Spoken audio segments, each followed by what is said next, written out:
gente mudar. Cabeça pra cima. Olá, queridos. Está no ar mais um programa Cabeça para Cima, sempre trazendo para você assuntos da atualidade que fazem diferença no nosso dia a dia. Muitíssimo obrigada pela sua companhia aqui todos os dias, não apenas no Cabeça para Cima, mas em toda a programação da Rede Boas Novas de televisão. É uma honra contar com a sua participação conosco. Cabeça para Cima de hoje conversa com você sobre um tema que ele está aí completamente inquietando a todos nós. Porque o Brasil, ele podia até se apropriar do slogan de uma rádio famosa, né? Uma rádio de notícias que diz que em 20 minutos tudo pode mudar. Bem assim, não é mesmo? Pois é, nas últimas semanas, uma série de situações preocupantes vem acontecendo em nosso país e elas parecem ter causado um certo estranhamento entre os poderes máximos do nosso país. Onde isso pode nos levar? Será que o governo do presidente Temer ele está ameaçado? E a Lava Jato corre risco? São questões que a gente vai refletir no Cabeça para Cima de hoje. Começamos com o nosso informativo. A presidente do Supremo Tribunal Federal e do Conselho Nacional de Justiça, ministra Carmen Lúcia, disse na última semana que não vê conflito entre os poderes da República, devido a decisões como o afastamento da liminar de Renan Calheiros, da presidência do Senado. Ela garantiu que os poderes atuam de forma harmônica. Para a ministra, o fato de presidentes da República, do Senado Federal e da Câmara dos Deputados terem sido afastados do cargo neste ano é um teste para a dinâmica das instituições democráticas do Brasil. No entanto, ela não vê fragilidade nas instituições.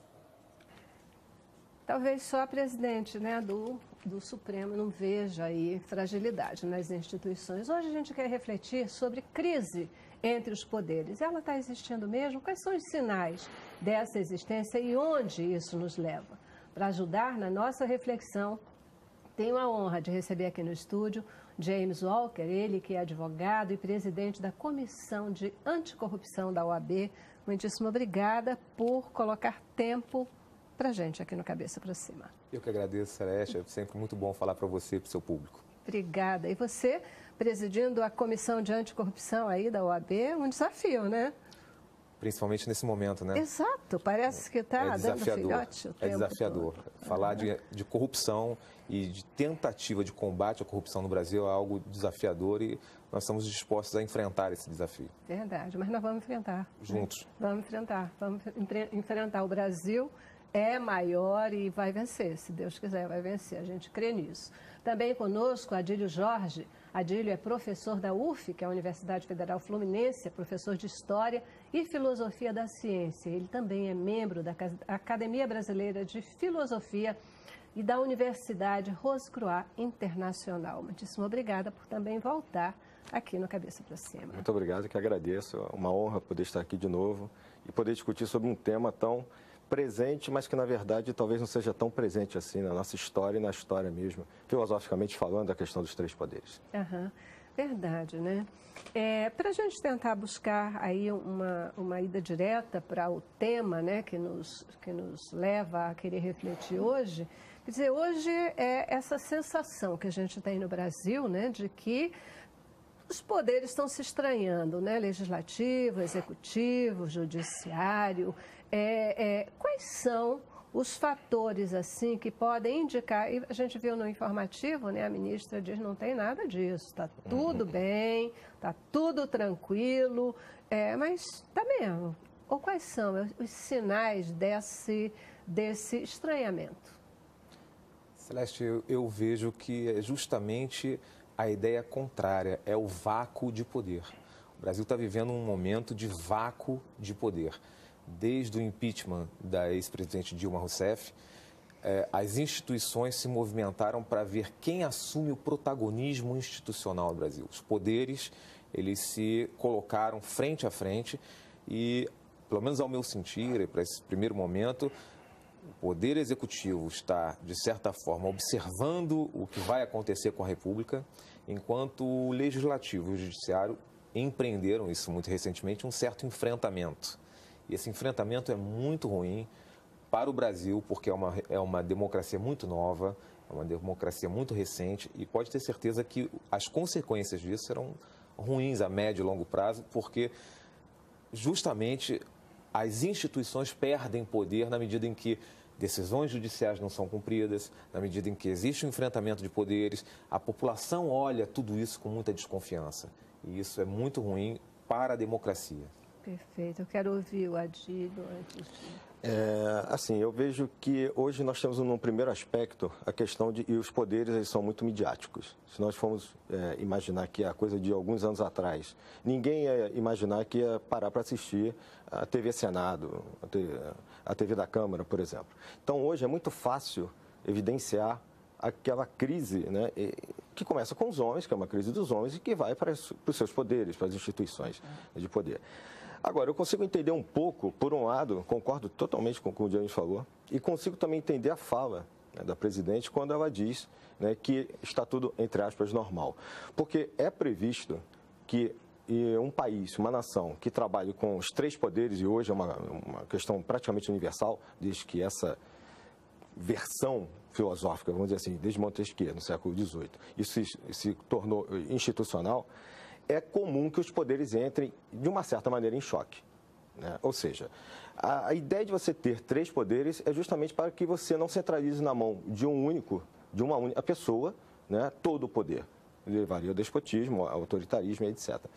Então, esse tipo de tratamento, de crise, existe, mas eu acho que hoje se evidencia mais, no caso do Brasil, e isso vai acontecer mundialmente, na minha opinião, pela questão midiática, pela questão, em segundo lugar, concordo plenamente com o James falou, repetindo, há um vácuo de poder, aí é uma característica nossa de momento, né, aqui do Brasil, e aí o executivo realmente peca, né, porque, na minha opinião, ele herda uma questão também histórica, que é um executivo forte que abafa os outros 2 poderes. E isso é uma herança da ditadura e que a forma com que o atual presidente entrou no governo, na minha modesta opinião, é uma forma de reflexo de uma ditadura recente que nós vivemos, né? Porque, assim, ele está lá de forma muito contestada. Né? Então, é um executivo que é contestado, não só popularmente, a gente vê agora 60 e tantos % de rejeição, né? E, obviamente, essa contestação se reflete nos outros poderes também. Então, o Brasil tem essa questão já, que seria mesmo do diálogo entre os 3 poderes, mas que não deveria ser tão exacerbada se o executivo estivesse lá de uma maneira diferente como esteve a partir do impeachment da presidente Dilma. Uhum. A gente fala vácuo de poder, talvez a gente pudesse falar, e com maior precisão, vácuo de liderança, né? Porque o poder, ele legalmente ele existe, ele é dado, ele é circunscrito através da lei, dos papéis de cada um desses órgãos. Agora, exercer esse poder é que vem se tornando um negócio assim difícil, né? É quem manda em quem, e aí isso que vocês estão colocando de cada um parece querendo aparecer mais do que os outros. Você falou uma questão aí, né,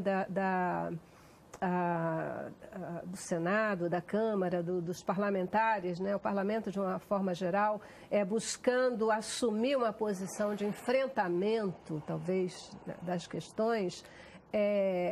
Esse enfrentamento que o parlamento coloca nesse momento, ele se dá, na opinião de vocês, por um empoderamento mesmo, buscando representar a população, ou é muita cara de pau aí? Eu acho que é difícil responder isso, mas assim, eu acho que a gente tem essa questão do empoderamento, que passa, mais uma vez, por uma questão filosófica, que é ética.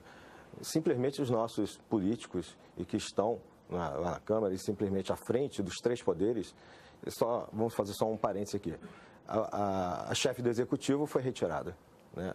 Os chefes da Câmara e do Senado estão na situação que estão, né, do Legislativo. E nós vemos debates quase partidários no Poder Judiciário e no STF. Então, isso, obviamente, se reflete nos representantes do povo e que, de uma certa maneira, refletem também uma coisa, e, na minha opinião, se chama falta de ética, né? Que, se nós formos lembrar como a questão dos 3 poderes começa a ser pensada, a gente volta em Platão e Aristóteles. E eles discutem que, entre os seus pares que representam o povo, ou seja, os políticos, aqueles que são os membros da polis, eles devem ter, antes de tudo, o pensamento do bem geral. Isso aí, Aristóteles fala o tempo inteiro sobre isso e tal. O bem geral pressupõe aquilo que ele coloca num livro chamado Ética, Ética a Nicômaco. E se nós formos pensar em termos do que é ética e qual é a prática ética que hoje é feita nos três poderes, em especial no legislativo, né, a gente talvez entenda esse suposto empoderamento que alguns personagens acham e têm o direito de ter hoje perante o palco público, o palco político do Brasil. Celeste, você perguntou se é uma questão de empoderamento ou se é cara de pau. É difícil responder, mas eu caminho pelo seguinte sentido. Recentemente, quando da votação plenária do impeachment da ex-presidente Dilma Rousseff, aquela votação foi simbólica para o Brasil. Tem todo um simbolismo porque ela descortinou o nosso parlamento. Verdade. Mostrou à população quem são os representantes do povo. Na medida em que alguém se colocava diante das câmeras e votava em nome dos comerciários e votava uma questão fundamental do país, em nome da sua avó, em nome das crianças que estavam em casa, isso aí descortinou, obviamente, o nível que, infelizmente, ainda é um nível muito raso do exercício político no Brasil. E eu concordo muito com o professor Adílio quando ele diz que os ingredientes aqui são ingredientes políticos, ingredientes filosóficos, porque nós temos que trazer essas questões de conhecimento político, conhecimento filosófico e aplicar aqui ao Brasil, porque o momento brasileiro é que é um momento de empoderamento. O Brasil tem todas essas questões de embate, que são questões históricas, filosóficas, de embate entre os poderes, até para gerar um equilíbrio entre os poderes. Um poder não pode se sobrepor ao outro, mas no Brasil, especialmente, nas questões contemporâneas brasileiras, que são essas questões de impeachment, de extrema verificação ou constatação do nível de corrupção, essas questões criaram, sim, um vácuo de poder, que nós poderíamos até dizer que é um vácuo de liderança, mas alguém está querendo assumir esse protagonismo, essa liderança. Então, quando um membro de um poder determina que o chefe de um outro poder seja alijado de seu cargo e o chefe desse outro poder não recebe o mandamento da Suprema Corte, nós verificamos que uma confusão de poderes, aí de exercício de poderes, começa a se instalar e isso vai, num efeito cascata, contaminando toda a sociedade e as outras instituições. Haverá o tempo em que o cidadão comum perguntará diante de um oficial de justiça ou diante de uma ordem judicial se ele também é obrigado a cumprir ou não, ou se ele pode, assim como o plenipotenciário do Poder Legislativo Federal, se recusar ao cumprimento da ordem. Para responder esse negócio, eu vi um comentário de uma jornalista que talvez explique, e aí a gente tem que ter cuidado com a história, porque é tipo assim, né? Ordem do Supremo é para ser cumprida, a menos que você seja Renan Calheiros. Exatamente. Infelizmente. A menos que você seja Renan Calheiros, né? A gente vê a que nível chegamos, né, de comportamento, como disse o professor falou também, questão ética. Ou seja, eu posso enfrentar toda e qualquer esfera de poder. E justamente como o professor falou, isso certamente se reflete nas camadas populares e vai chegar realmente o dia em que qualquer um vai poder contestar qualquer um dos poderes. E o nome disso, desculpe, Celeste, é retrocesso civilizatório. Exato. O Brasil está diante de um retrocesso civilizatório. Para fechar o nosso bloco, a percepção de vocês é de que, efetivamente, nesse momento, a gente caminha para um choque entre os poderes, esse choque já está aí, ou isso é parte de um processo natural desse jogo político e que o que nos parece choque, o que nos parece estranhamento, é de natureza, né, normal do relacionamento desses poderes. Os poderes, como eu estava dizendo antes, eles existem praticamente entre si, né, terem autonomia, mas também, de uma certa maneira, se vigiarem também. Então, se nós formos pegar até a história recente, entre choques há sempre.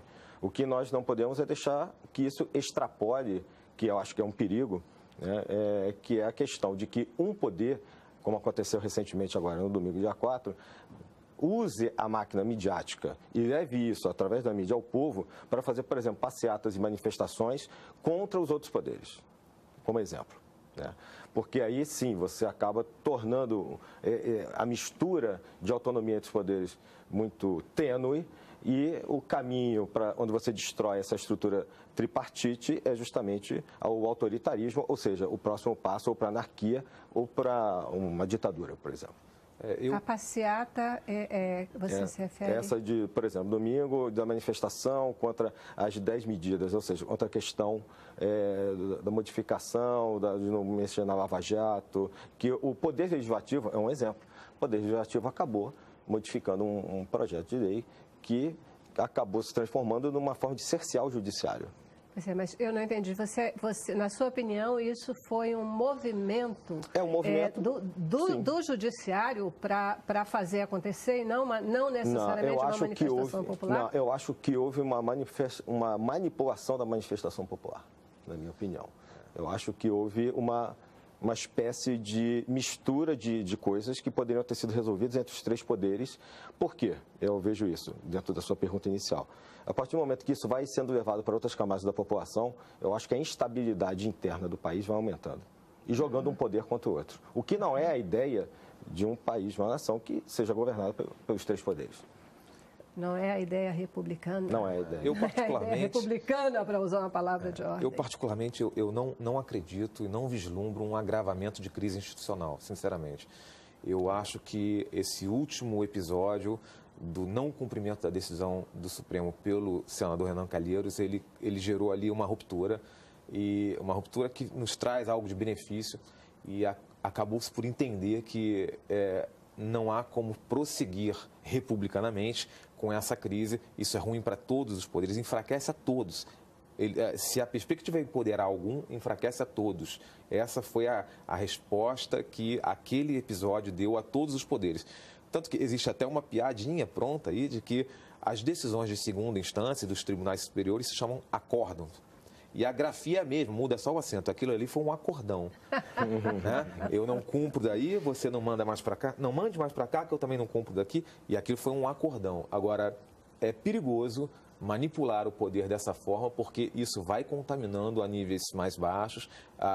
O próprio poder judiciário perde a sua perspectiva de ordem deve ser cumprida. Então, o cidadão comum começa a pensar ou imaginar em algum tipo de insurgência, algum tipo de desobediência civil, e isso tende, num segundo momento, ou para uma anarquia, ou para uma luta para usar um termo filosófico, a luta de todos, a guerra de todos contra todos. Né? Isso me faz lembrar de novo aquele livro, né, do Orson Welles, A Revolução dos Bichos, né, que diz que todos os bichos são iguais, mas alguns são mais iguais que outros, né?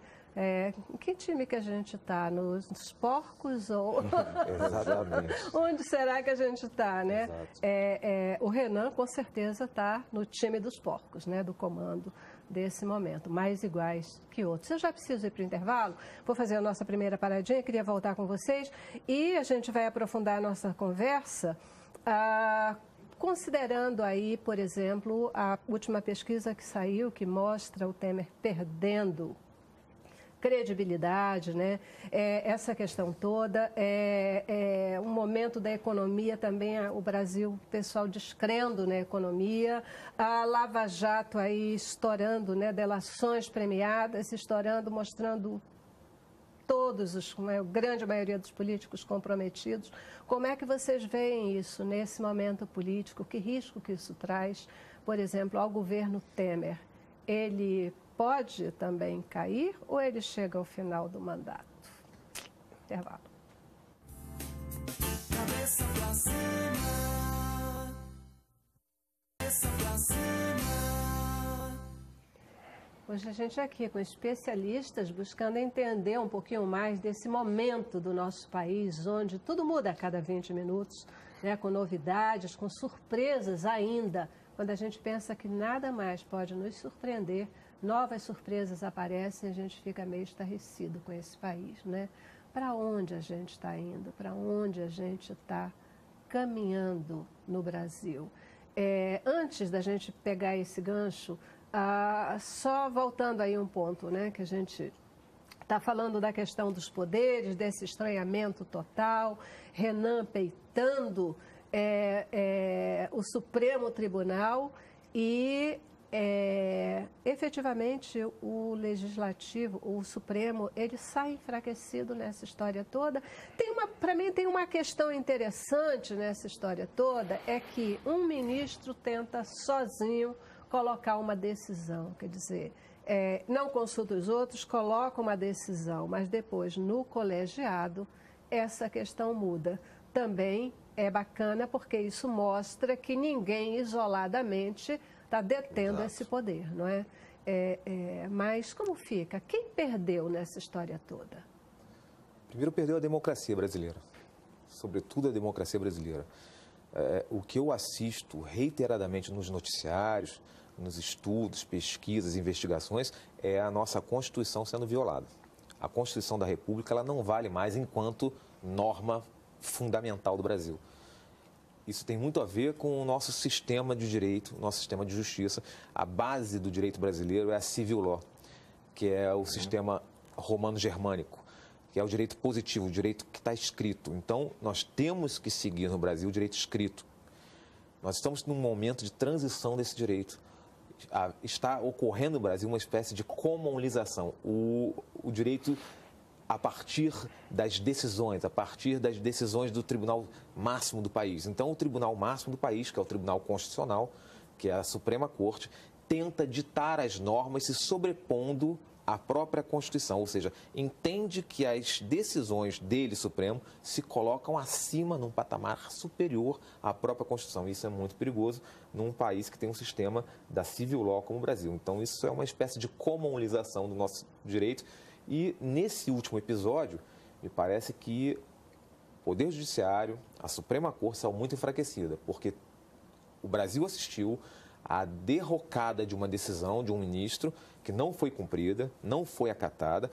O senador Renan Calheiros sequer recebeu o oficial de justiça para cumprimento da ordem, manteve-se no cargo e deu um sinal muito claro ao Supremo. Olha, aqui existe tripartição de poderes, aqui ainda existe Constituição e ela deve ser respeitada.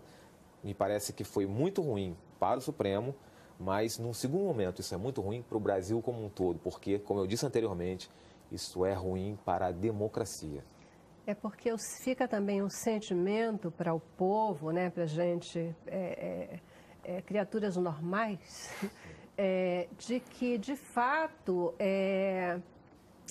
usa-se a Constituição quando há interesse, né? Desde do impeachment da Dilma, a gente está vendo esse negócio acontecer. De repente, lá, no tempo final, se faz um arranjo que parecia inconstitucional e aí se decide, tudo bem, Dilma, ela sai do governo, mas não perde os poderes políticos e todo mundo considerou aquilo ali um arranjo, porque foi de última hora e ninguém sabe de qual cartola esse negócio saiu, né? De repente, agora, essa história com o Renan, e aí, não, tudo bem, ele fica na presidência, mas não fica na linha sucessória, né? Quer dizer, arranjos e mais arranjos, quer dizer que a gente, como você diz, rasga a Constituição.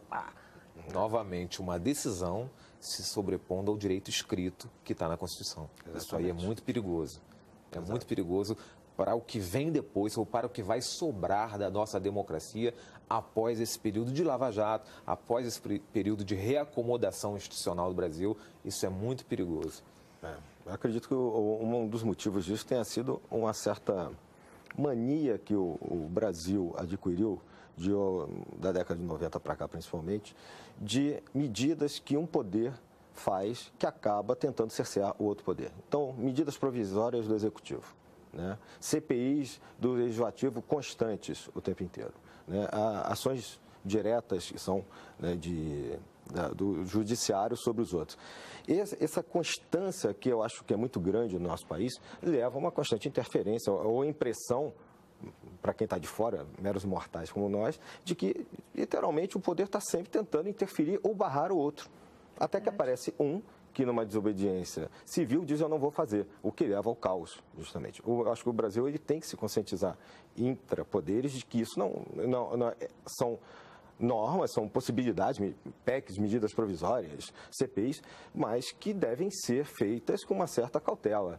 Né? E que são usadas, muitas das vezes, a gente pega historicamente da década de 90 para cá e vê gráficos de quando, por exemplo, CPIs são formadas ou medidas provisórias são feitas, e a gente vê que justamente os maiores momentos de crises partidárias, de crises dos governos institucionais, essas comissões, essas medidas provisórias crescem abruptamente, o que gera, como eu disse, se são medidas, se são comissões que são feitas para acabar, de uma certa maneira, interferindo no outro poder, e acaba acontecendo, gera não só uma estabilidade política, mas uma estabilidade no próprio governo. E aí é uma bola de neve, né? Como se fosse o cachorro mordendo o próprio rabo. Pois é, né? E parece, o que causa uma estranheza enorme, é que parece que que os nossos políticos, que os nossos governantes, eles não estão nem aí para a instabilidade que eles causam. Parece que eles estão querendo cada um livrar o seu pedaço, cuidar de si mesmo com aquilo que estão fazendo, ao ponto do presidente da Câmara dizer que eles não estão ali para carimbar a vontade do povo. Sim. Não estão ali para carimbar a vontade. Ou seja, jogou toda a história do que é a política própria Podes na lata do lixo. Né? Pelo amor de Deus. É a política em proveito próprio. Né? Pois é. Então, como eles não estão... Tudo bem, carimbar a vontade do povo, mas eles estão ali sim para ouvir o que o povo quer, buscar representar essa vontade e trazer isso. Se de repente isso não é o melhor para o país, eles têm o dever de mostrar para o país que não é o melhor, e por quê? Só que ninguém mostra nada. Muito pelo contrário, toma decisões sem dar explicação e muitas vezes, né, com uma certa... Dentro dessas instabilidades que eu mencionei aqui, normalmente são as crises de partidos que deixam de apoiar o governo. Isso aconteceu na época do FHC, aconteceu também na época do Mensalão, por exemplo. Né? Então, esses partidos que formam uma base aliada, eles acabam se voltando contra o próprio sistema. Né? E acabam, de uma certa maneira, botando para fora, na minha opinião, aquilo que eu mencionei antes, que o professor mencionou, é uma questão histórica. Aqueles que chegam ao Legislativo ou ao Executivo, principalmente esses dois, acham que podem fazer política, advogar em causa própria e não em causa da nação. Isso, na minha opinião, é um ranço histórico que nós vivemos desde a época do Império. Na época do Império nós tínhamos os 3 poderes, mas foi criado um 4º, poder moderador. Ou seja, o imperador acabava... A ideia era que o imperador não deveria interferir nos outros, mas é óbvio, a gente pega a história e a gente vê que esse 4º poder acabava fazendo isso. Então tem muita gente que acha que ele é o 4º poder.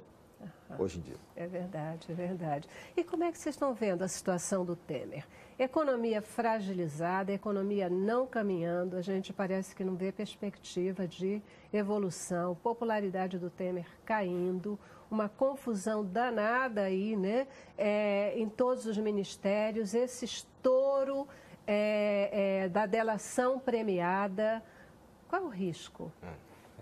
Falar do presidente Temer hoje, Celeste, me impõe retroceder ao impeachment da ex-presidente Dilma, e aqui não faço qualquer defesa política, tanto dela quanto do presidente Temer. É uma análise.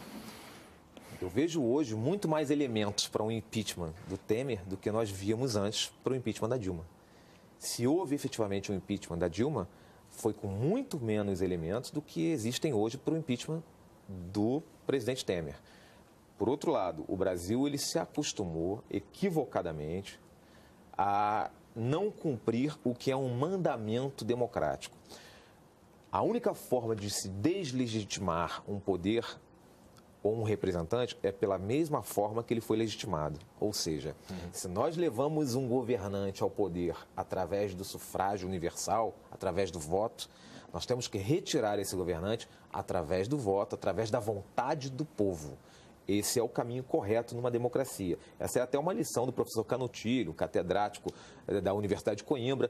Ele acredita que democracia válida é aquela em que quem colocou no poder tira do poder. O Brasil subverteu essa ordem, o Brasil tende a, e aí num empoderamento das instituições republicanas, tende a manipular esse domínio de poder para que uma instituição retire o poder do outro e assumindo esse protagonismo no cenário da nação. Isso é muito ruim. Eu vejo que essa crise institucional que nasceu a partir da Lava Jato, porque a Lava Jato ela desvelou problemas seríssimos desse flagelo contemporâneo que é a corrupção. Isso é um flagelo muito grande da sociedade. Então, me parece que cada vez que essa operação avança e vai apontando novos atores, mais as instituições vão se enfraquecendo, mais os poderes vão sendo atingidos e cada vez mais fica insustentável a situação do Poder Executivo no Brasil. Disse que daqui a pouco o Temer não consegue tomar a decisão, né? Não vai ter mais apoio também para a tomada de decisão, haja vista aí essa confusão, as delações.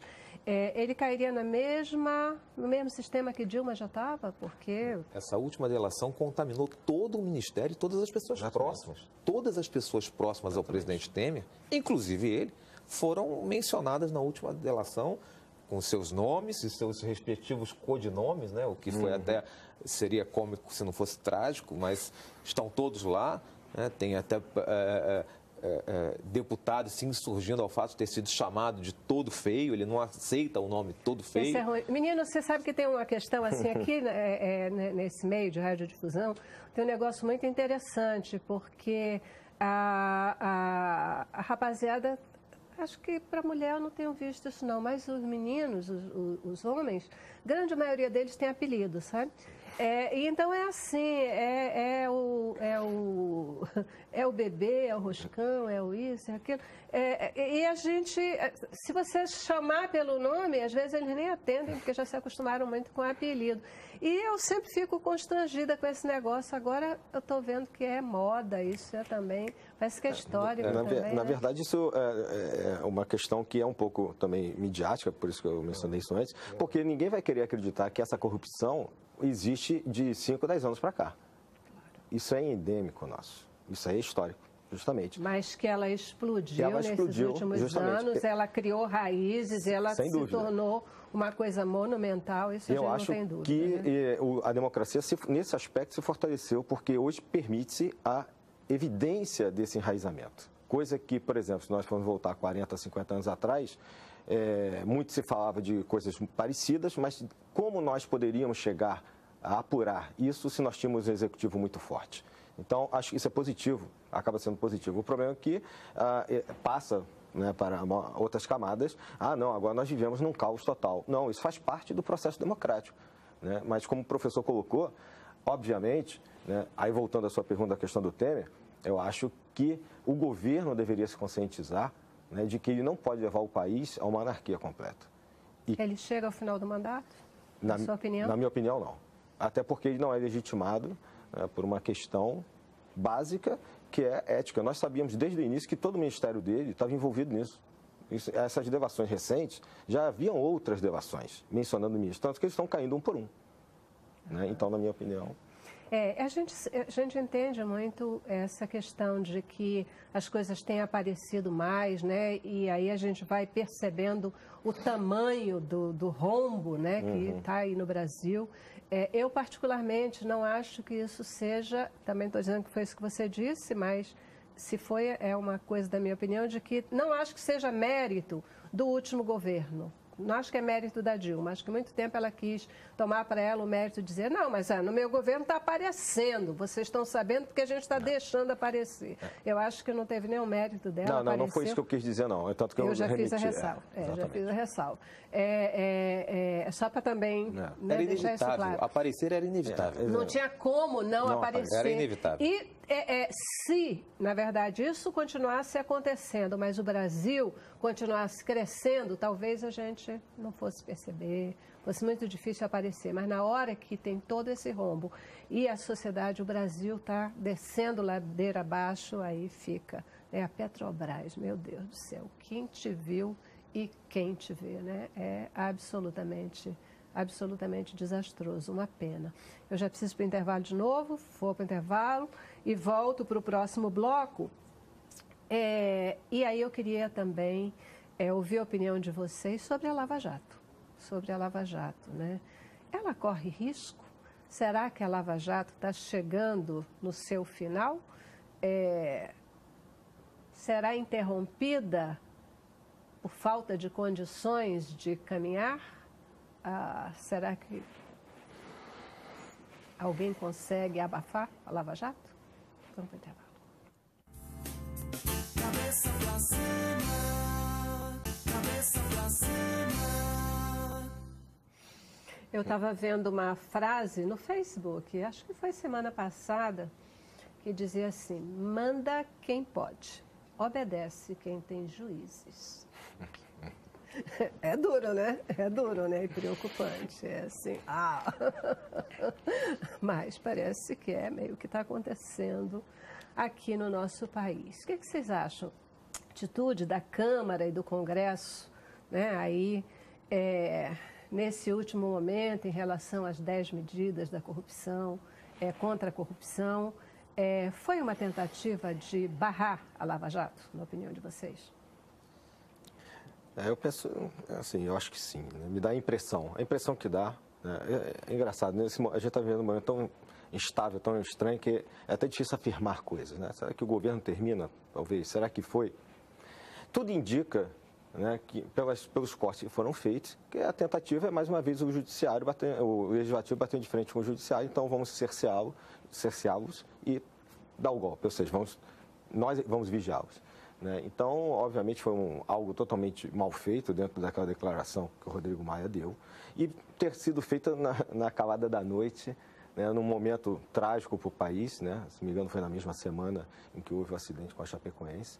Então, a gente percebe aí a gente volta, né? Como é que os personagens se acham no direito, mesmo sendo representantes do povo, a tentar alguma coisa na calada da noite. Mas a impressão que dá, infelizmente, é essa. Uhum. Muitos deputados, eles têm dito assim, todo mundo fala dessa história da calada da noite, mas quantas vezes eu já vim para cá, a gente discutiu não sei o quê, discutiu tal medida, fez isso, fez aquilo, fomos até de madrugada, viramos a noite aqui, nunca ninguém falou nada. Então foi ser à noite, né?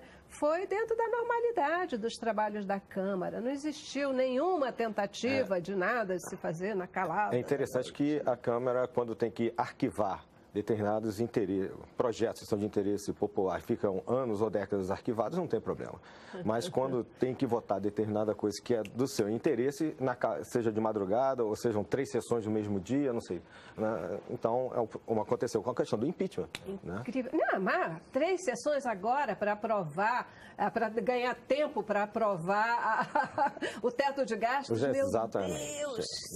Quando 3 sessões no mesmo dia, né? Para ganhar tempo e fazer acontecer. Celeste, essa questão você nos pergunta se existe alguma tentativa de barrar a Lava Jato. Nós teremos que definir qual Lava Jato. A Lava Jato, ela deveria, a partir de agora, ser nomeada a Lava Jato do PT, a Lava Jato do PMDB, a Lava Jato da situação, a Lava Jato da oposição, porque as mesmas pessoas que empurravam e davam força a essa Lava Jato há pouco tempo, enquanto ela investigava o PT para alijar do poder o PT e a de presidente Dilma, essas mesmas pessoas, num segundo momento, tentam fazer o que fizeram com o desvirtuamento do projeto das 10 medidas, que não é lá um projeto que nasceu muito bom, ele carecia de maiores debates, carece, inclusive, de maiores debates, de ajustes, muitos ajustes, ele enfrenta questões constitucionais de forma não muito republicanas, inclusive. Então, eles precisam de ajustes, não de desvirtuamento, como foi feito na calada da noite. Então, se nós pegarmos, essas questões já foram muito veiculadas na mídia, existe, por exemplo, um político, atualmente chamado de Caju, numa dessas delações aí, não sei qual o significado, enfim, ele falando para um correligionário que tem que barrar a Lava Jato, agora o momento é de barrar a Lava Jato. Então, existe sim um movimento daqueles que já se locupletaram com a Lava Jato. E aí voltamos à questão do início do programa, do empoderamento, do empoderamento pessoal, institucional. Perfeito. Então, aqueles que já entendem o seguinte, O que a Lava Jato tinha que nos atender, já atendeu. Já Agora atendeu. ela não siga Agora mais. vamos- que ela não agora siga vamos mais. acabar com ela. Exatamente, Vamos acabar com exatamente. Então, existe algo nesse sentido, de barrar a Lava Jato, porque ela já fez o que tinha que fazer, já cumpriu o papel que tinha que cumprir. Agora que ela passou para a fase PMDB e outros partidos, agora parece que é desinteressante a Lava Jato. Essa é uma questão que eu acho que é um problema e o judiciário tem que tomar cuidado, né? Se partidarizar. Ou seja, Pois é. existem segmentos dentro do judiciário, e o James pode falar isso melhor do que eu, que evidentemente, se fica claro pela questão midiática, por isso eu lembrei da questão agora do dia 4, né, das passeatas e tal, que estão partidarizados. A questão mesmo, se tira ou não tira o Renan, que houve um embate, né, entre dois juízes, isso mostra que as opiniões pessoais no judiciário estão exacerbando para as suas decisões que deveriam ser em nome do povo. Né? E isso vai acabar se refletindo na Lava Jato. O professor Adílio, desculpe, Celeste, o professor Adílio tocou num ponto nevrálgico do Poder Judiciário hoje. Ministros da Suprema Corte estão assumindo posturas partidárias. E isso é muito perigoso dentro do Judiciário. O Judiciário tem que ser apartidário sempre. Verdade. A gente viu Isso é um lá, caminho né? para a ditadura, desculpe. Isso é um caminho para várias, historicamente falando, é um caminho para várias ditaduras. A partidarização do sistema judiciário. A gente viu lá o ministro questionando, por exemplo, o Moro, quando ele disse que não era o momento de se colocar aí a questão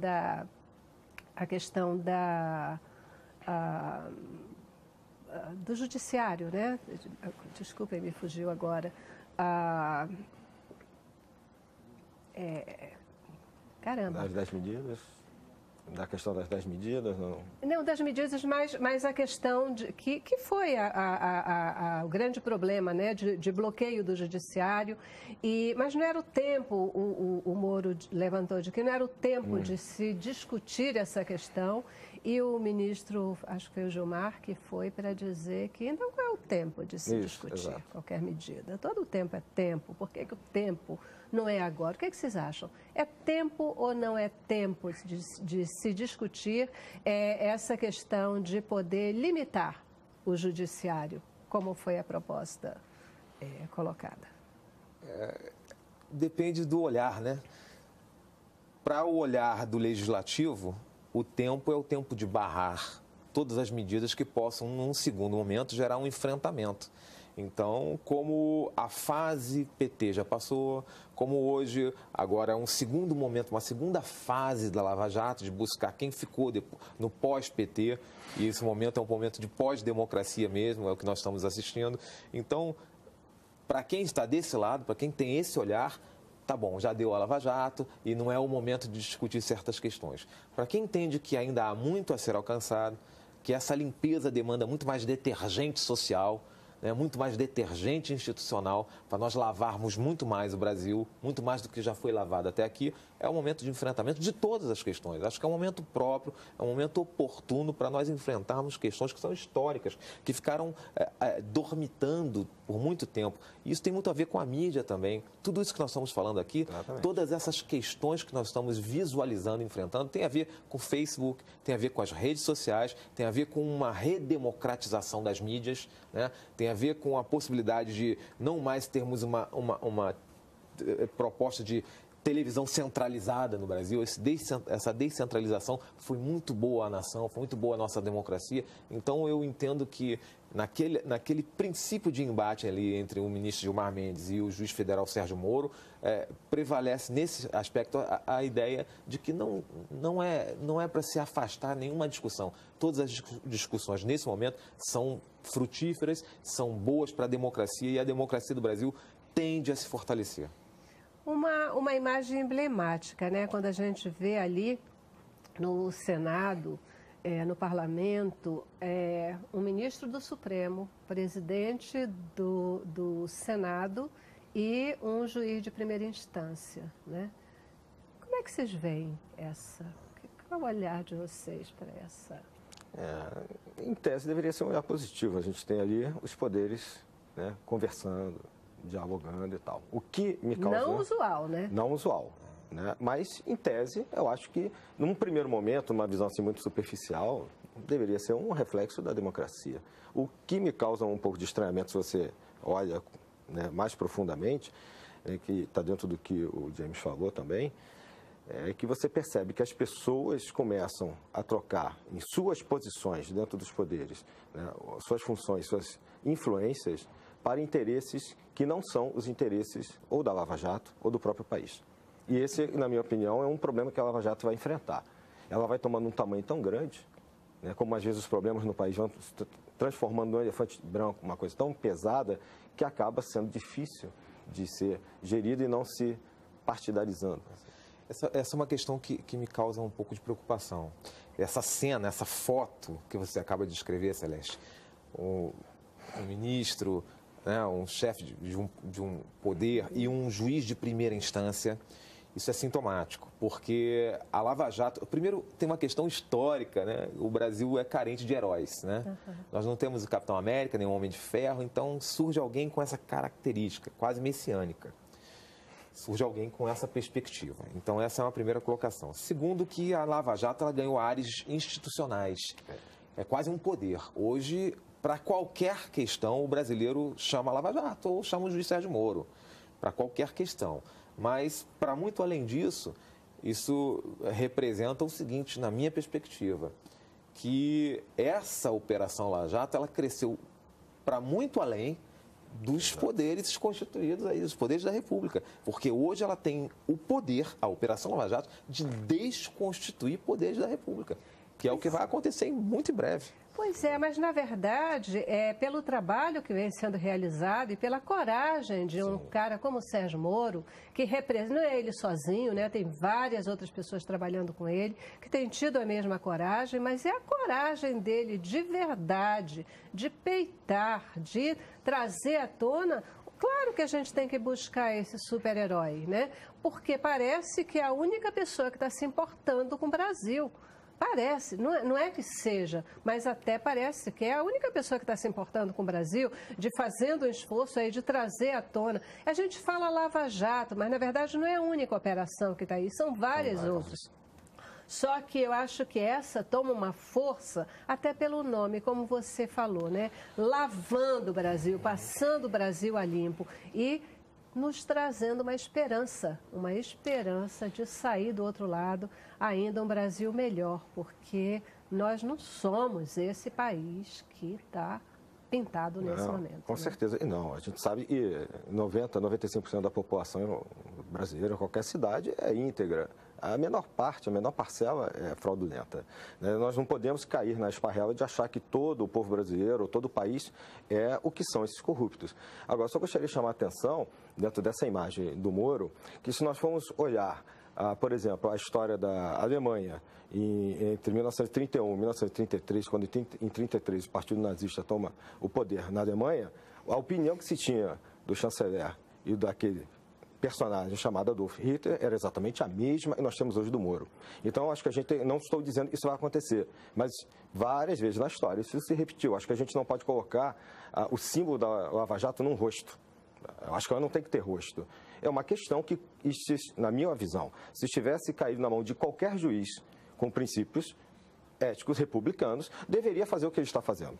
Eu penso que isso é uma questão de liderança. Aquilo que a gente estava falando no início, o Brasil carece de um líder, carece de alguém que levante a bandeira do Brasil e de defesa do Brasil. E aí essa imagem hoje está sendo Moro, né? Porque ele está levantando essa bandeira. Também acho que a gente não pode correr esse risco, porque vai que acontece alguma coisa com ele. E aí, ficaremos órfãos. Sem nada? Ficaremos órfãos? Não, não ficaremos, porque ele não trabalha sozinho. Exatamente. Nós temos outras pessoas que trabalham juntas e que continuarão defendendo o nosso país. Mas assim, rapidinho para a gente, porque o nosso tempo já estourou. Afinal, o que vocês acham? A Lava Jato vai ser barrada? Tem possibilidade ou isso não tem chance de acontecer? Entendo que não vai ser barrada porque as ruas já deram uma resposta. Hoje existe uma simbiose institucional com o movimento de rua. Então, tudo que se faz na Lava Jato tende a reverberar em movimentos sociais. Basta um único chamado, por exemplo, do juiz Sérgio Moro, e milhões de pessoas se mobilizam no país inteiro. Os políticos já entenderam isso é um forte recado social. Essa asepsia política que está sendo feita no Brasil, ela tende a prosseguir e é algo que parece irreversível. Eu não vejo possibilidade, também seria o total descrédito, inclusive internacional, para a imagem do país. Eu não vejo como também. Alguém está preocupado com isso na nossa classe política? Não precisa responder, não. Intervalo, vamos lá. Sim. Cabeça pra cima.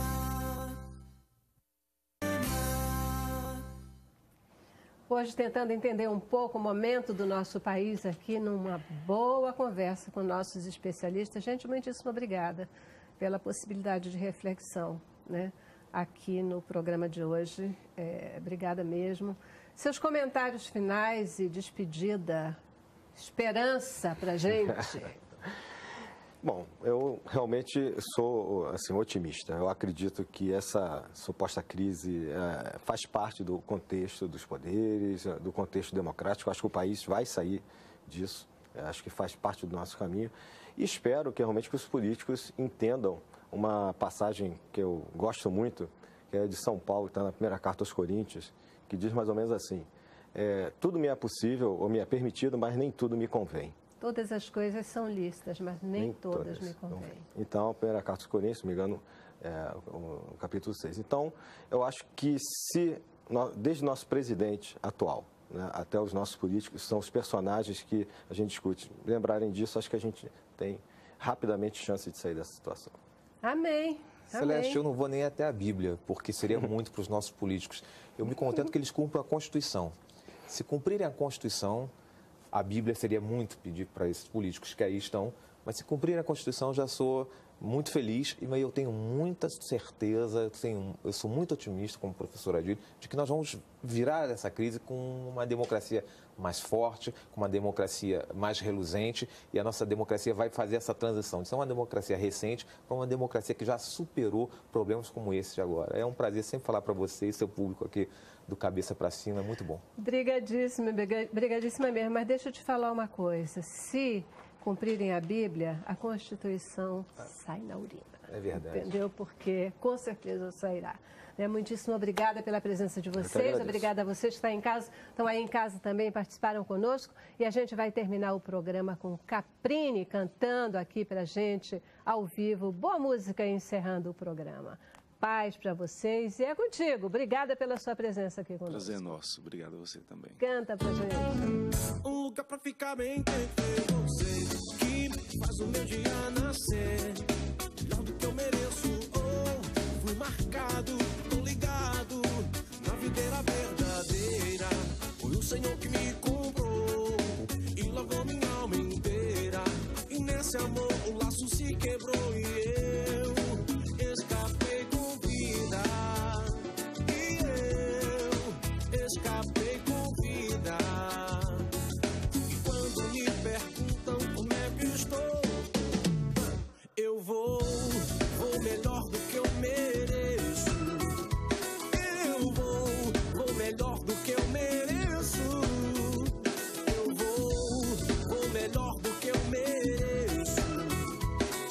Eu vivo mais pra mim mesmo, só tem graça com meu Deus. Eu vou melhor do que eu mereço. Eu vou melhor do que eu mereço. Eu vou melhor do que eu mereço. Não vivo mais pra mim mesmo, só tem graça com meu Deus. Senhor, um lugar pra ficar bem entre você, que faz o meu dia nascer. Melhor do que eu mereço, eu fui marcado, tô ligado na videira verdadeira. Foi o Senhor que me comprou e lavou minha alma inteira. E nesse amor o laço se quebrou e eu escapei com vida. E eu escapei com vida. E quando me perguntam como é que estou, eu vou melhor do que eu mereço. Eu vou melhor do que eu mereço. Eu vou melhor do que eu mereço. Não vivo mais pra mim mesmo, só tem graça com meu Deus. Eu vou melhor do que eu mereço. Eu vou melhor do que eu mereço. Eu